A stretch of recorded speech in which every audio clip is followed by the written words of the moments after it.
Barang siapa yang usia mudanya seperti itu, maka ketika dia tua juga seperti itu.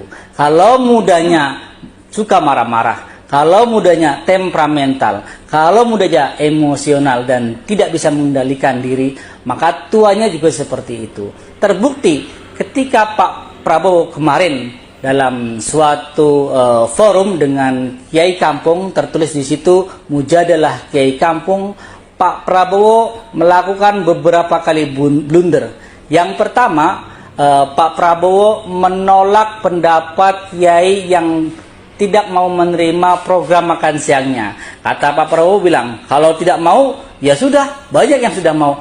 Ini komunikasi politik yang sangat buruk. Seharusnya Pak Prabowo itu bisa mendalami keinginan atau suara rakyat. Yang kedua, ada ibu-ibu bertanya terkait dengan bagaimana pengelolaan Puhung. Pak Prabowo berdiri dan menanyakan, maksud ibu apa? Ya, mungkin Pak Prabowo belum menangkap inti pertanyaan, tapi cara bertanyanya sangat mengesankan sekali. Pak Prabowo itu sangat arogan. Yang ketiga, ini yang lebih parah lagi, Pak Prabowo menolak, nyuekin permintaan salam oleh salah seorang kiai yang telah menyerahkan sebuah semacam dokumen seperti itu. Pak Prabowo menolak salamnya. Ini luar biasa sekali. Dalam satu waktu Prabowo melakukan banyak sekali kesalahan dan blunder politik. Ini menunjukkan karakter Pak Prabowo yang susah diatur, yang temperamental, yang memang sangat emosional dan tidak mampu mengendalikan emosinya. Ini muncul ketika Pak Prabowo mulai debat di publik. Nah, karakter seperti ini sangat berbahaya sekali menjadi pemimpin nasional.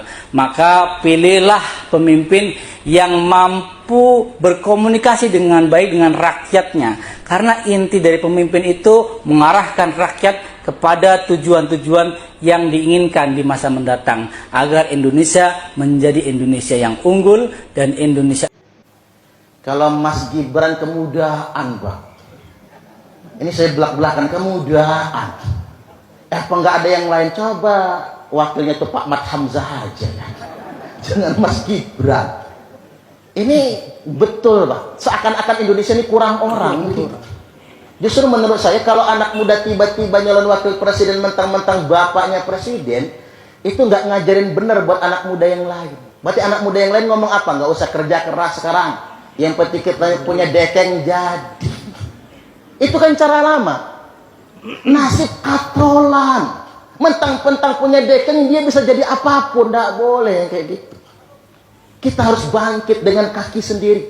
Makanya benar kalau dalam pepatah Arab, laisal fata mayyaqulu kana abi walakinnal fata mayyaquluha anada.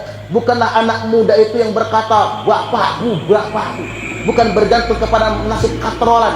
Walakinnal fata mayyaquluha anada. Anak muda yang sesungguhnya yang berani berkata, ini saya, ini karya saya. Tidak bergantung kepada nasib katrolan. Jangan bermimpi lagi. Politik ini nanti dikuasai oleh dinasti. Yang bisa menembus itu cuma dua. Pertama, Anda punya darah biru politik, entah siapalah cantolanmu, paman kek, apa kek, ya kan. Yang kedua, kalau kau nggak punya itu, ya kau punya modal. Kalau kau nggak punya dua-duanya, bukan darah politik, nggak ada paman, nggak ada bapak, cantolan gitu ya, miskin pula, ya udahlah wassalam. Yap, saya kira itulah tadi tanggapan dari para ustaz dan juga Kiai Kampung mengenai persoalan situasi politik yang terjadi di negeri ini. Lebih yang baru-baru ini ada salah seorang bocil yang melabrak hukum agar bisa mencapai kekuasaan yang ia inginkan. Dan juga saya berfokus pada ustaz yang pertama, di mana beliau membongkar apa yang menjadi karakter Prabowo. Yang kita lihat sendiri sesuai apa yang dikatakan oleh Ustaz tadi ini, sesuai dengan perilaku Prabowo yang memang Prabowo ini sangat keras dan begitu temperamental, sensitif terhadap masyarakat yang melakukan pertanyaan-pertanyaan, ya saya kira atau saya menilai bahwa Prabowo hanya tidak memahami dan tidak sanggup untuk menjawab apa yang menjadi pertanyaan masyarakat tersebut, sehingga itu dianggapnya sebagai penyerangan buat dirinya. Emosinya lagi-lagi memuncak dan menyerang balik si penanya. Saya kira ini sangat berbahaya dan memang tidak layak untuk kita jadikan sebagai pemimpin, karena pasti kalau beliau ini jadi pemimpin maka kebebasan berpendapat di negara ini akan ditenggelamkan atau tidak ada lagi kebebasan berpendapat untuk masyarakat terhadap pemimpin-pemimpinnya, meskipun kebijakan yang dilakukan adalah kebijakan yang sangat buruk. Nah, ini tidak jauh beda dengan Orde Baru kalau bisa terjadi. Dan juga Ustaz Suparman tadi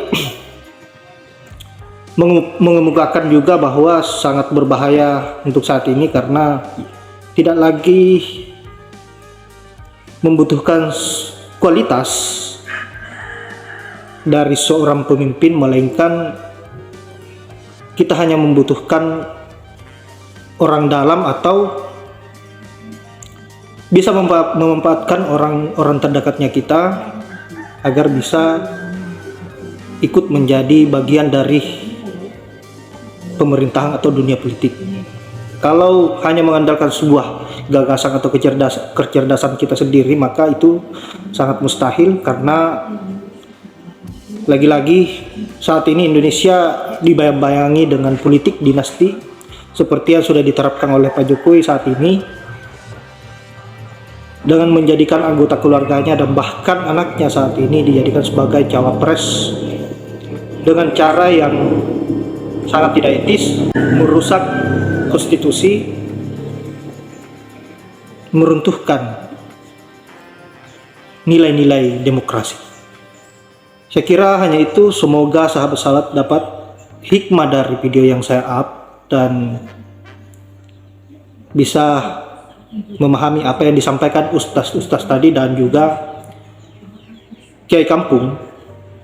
Saya kira semua itu bisa bermanfaat, dan saya berpesan kepada sahabat-sahabat dan seluruh rakyat Indonesia bahwa pilihlah pemimpin yang betul-betul bekerja sesuai keinginan rakyat, bukan bekerja sesuai keinginan dirinya dan juga orang-orang terdekatnya.